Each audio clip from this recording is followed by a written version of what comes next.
Hello everyone, my name is Anton. We're here at Leica Darkroom Wetzlar. We're starting a series of videos Dunkelkammer, which is a German word for darkroom. And in the next episodes I will guide you through all the necessary equipment and how to set up your development processes for films and printing silver gelatin photos.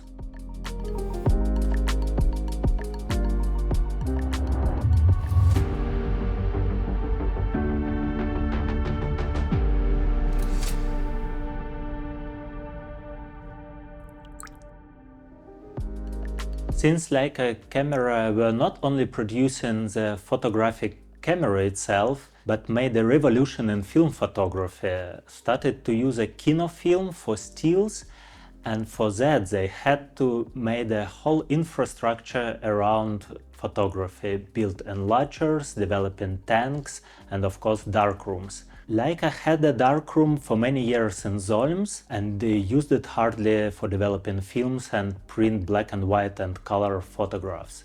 But that was closed, and in a new Lights Park here in Wetzlar, my task was to build a new darkroom and to set up it as a piece of art. Film photography is easy and suitable for everyone. Today I will show you how to set up your personal equipment for developing films at home. Once you have your film exposed, you need to find a light, tight place to open a cassette. It could be a bathroom at night, or you can use a film changing tent, which protects the film from any kind of light. Next important device is a can opener. It looks like this, or it could be like that, and you need it for open a cassette, basically destroy a film cassette and pull the film out of that. Again, this step you have to do in a total darkness. Please don't forget scissors, because once you load a film into the reel, you need to make a cut.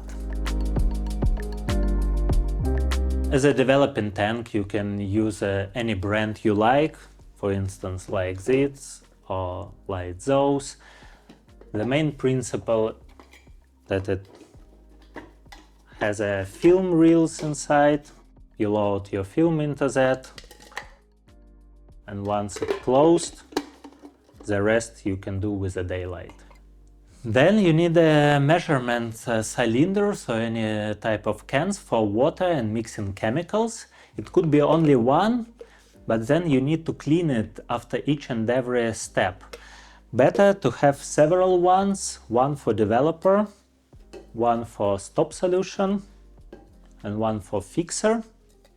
I marked them with a different type of tapes.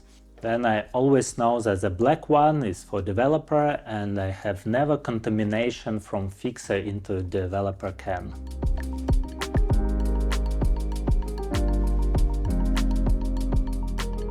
Absolutely necessary is a thermometer, because the development of film, it's all about temperature, time, dilution and agitation.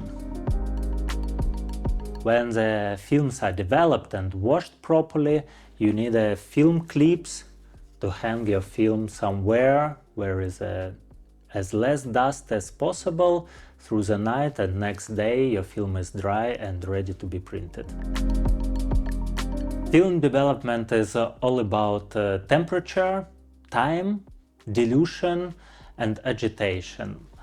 So you would need a couple of precise measurement cylinders to mix a developer or dilute it with the water, and you need a timer. You can use your smartphone for that. So again, to start development at home, you just need a can opener, scissors, development tank, measurement cylinders, thermometer, timer, and film clips. And now I show you additional devices which will make your work more comfortable and more precise.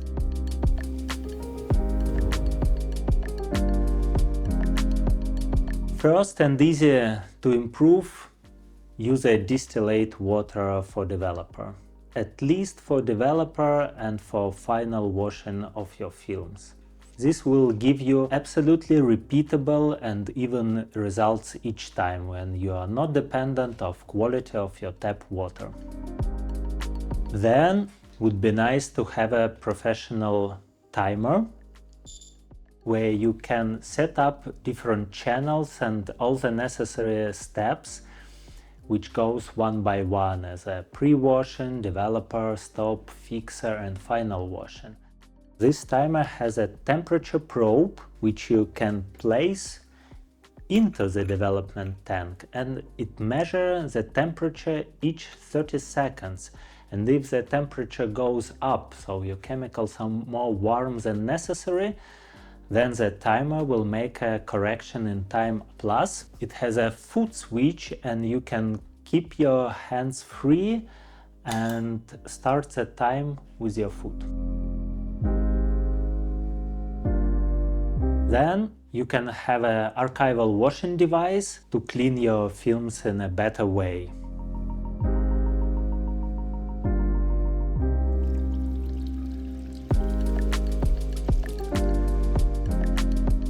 Professional film clips. One is for top of the film and another weighted for the bottom, and you need to place your film in a drying cabinet. The place should be absolutely dust-free.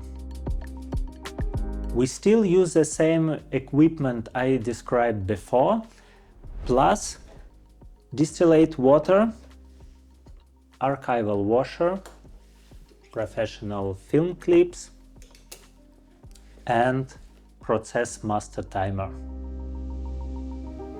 If you have all of those devices, it's still some room for improvements. For example, one of the most important things in the darkroom is a wet table. It's a huge thing which keeps your drops of water and chemicals inside and don't destroy your furniture. And what is more important, it's a comfort of work when you do not care about that. We have here at Leica 3 meters long wet table, which is placed in the center of the room, so many people can work together in one time, or it's suitable for workshops and masterclasses. Then for mixing chemicals, especially if it's a bit of toxic toners, for example, we have an air extractor. And for processing the films, I'm using a TAS film processor, which simulates a hand development, but it gives you always repeatable, stable and even results. Then for all the processes, including a final archival washing, we're using a temperature controlled mixers. And then after archival washing, the films go to a custom-made drying cabinet, which protects the film from any kind of dust, and in case I need them urgent, I can switch on a heater and the film's gonna be drying in 30-40 minutes. And the last but not least, one of the most powerful tools in the darkroom is a densitometer. I can check the densities of films and adjust my personal process with my workflow for professional needs.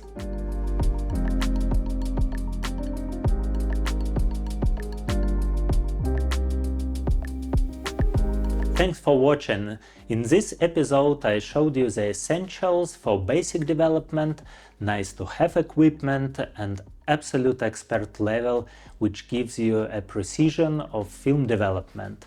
And in the next episode I will show you the whole workflow step by step, how you can develop your first roll of film.